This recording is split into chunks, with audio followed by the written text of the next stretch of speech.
یہ سوال ایک ہے، انہوں نے ذکر کیا تھا کہ جو آپ لوگ شیعہ کی کتب میں یا عام مطلب شیعہ حضرات بھی کہتے ہیں یا علی مشکل کشا، حاجت روا ہم، اور استعانت، اور یہ ٹاپک تو بہت آپ نے ذکر کیا، اس کے اوپر آپ کے خطبات بھی موجود ہیں، مناظرے بھی ہوئے ہیں. تو یہ کہنا، یہ حاجت روا کہنا، مشکل کشا کہنا، یہ شرک کے معنوں میں آتا ہے. یہ ارشاد بھٹی صاحب نے یہ جی جی، سوال اس میں ذکر تھا آپ پتہ کا جو. چلے وہاں بھی جی جی. کیا نا. تو یہ ہے کہ بھائی ہم؟ اگر کوئی مستقل کسی کو سمجھے نا، مستقل، کہ وہ اللہ کے اذن کے بغیر اور اللہ کے قوت کے بغیر، وہ یہ شرک ہے. لیکن اگر کوئی شخص اللہ کے اذن سے، اللہ نے اس کو یہ طاقت دی ہے کہ آپ کی مشکل کو حل کر دیتا ہے، تو اس میں آ، کسی ایک، میں آپ کو یہاں پہ اس میں شرک نہیں ہے. میں آپ کو یہاں پہ آپ کے پاکستان کے بہت بڑے عالم گزرے ہیں، وہ خود بھی دیوبندی ہیں. مزے کی بات یہ ہے. آ، یہ مولانا عثمانی صاحب ہیں، وہ ان کی تفسیر وہ بھی دیا تھا آپ وہ نے تو واقعہ وہ تو ایک مشہور، دفعہ. وہ میں نے دکھا دیا تھا نا. ہاں، عثمانی یا صاحب کی کر تفسیر بھی ہے، وہ بھی آپ کو نستعین. دکھا سکتے. ہاں، ایاک نعبد و ایاک نستعین، وہ بھی دکھا لیتا ہوں. ایک اور بھی چیز میں آپ کو دکھا لیتا ہوں جو پہلے میں نے کبھی نہیں دکھایا. آ، یہ چلو میں تفسیر عثمانی پہلے دکھا دیتا ہوں، پھر یہاں پہ آ جاتا ہوں. ملاحظہ کریں، تفسیر عثمانی یہ خود دیوبندی ہے بھائی، دیوبندیوں کا بلکہ امام، بلکہ ان کا بہت بڑا عالم ہے. چاپ دار الاشاعت، پارہ 1 تا پارہ 10. وہ کل ایک شخص نے پوچھا تھا نا کہ قرآن کے پارے کہاں سے آ گئے. تو یہ رسول صلی اللہ علیہ وسلم کا کام نہیں ہے قرآن کو 30 پاروں میں تقسیم کرنا. یہ بعد میں حجاج بن یوسف کے زمانے میں ہوا ہے، عراق میں، بنی امیہ کے زمانے میں انہوں نے قرآن کو 30 اجزاء میں تقسیم کیا، اور پھر مزید اس کو تقسیم کیا، رکوع فلان فلان میں تقسیم کیا. ٹھیک ہے نا. تو یہ ان کا کام ہے. جی. اچھا، یہ تفسیر عثمانی ہے.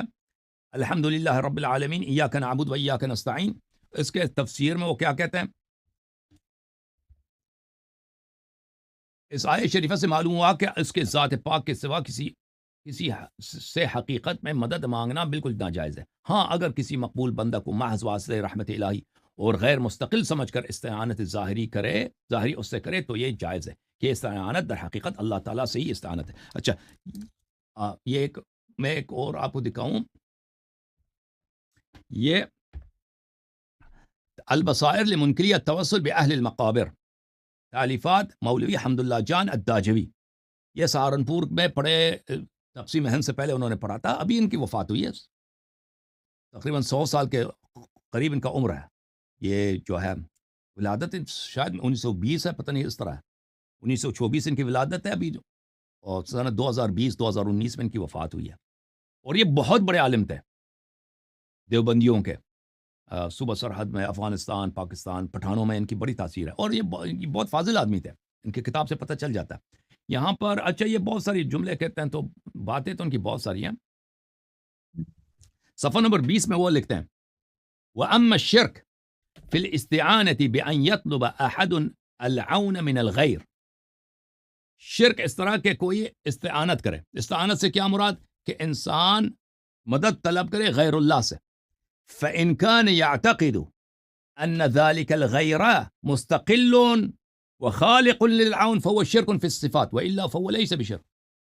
اگر انسان کا یہ عقیدہ ہو کہ وہ غیر جو آپ کی مدد کرے گا وہ مستقل ہے، وہ خود بغیر اللہ کے اذن کے، بغیر اللہ کی اجازت کے، بغیر اللہ کے حول و قوت سے، بغیر یہ کہ اللہ نے اس کو یہ طاقت دی ہو کہ وہ آپ کی مشکل روا کرے، آپ کے حاجت روا کرے، وہ خود مستقلاً آپ کی وہ مشکل حل کر دیتا ہے.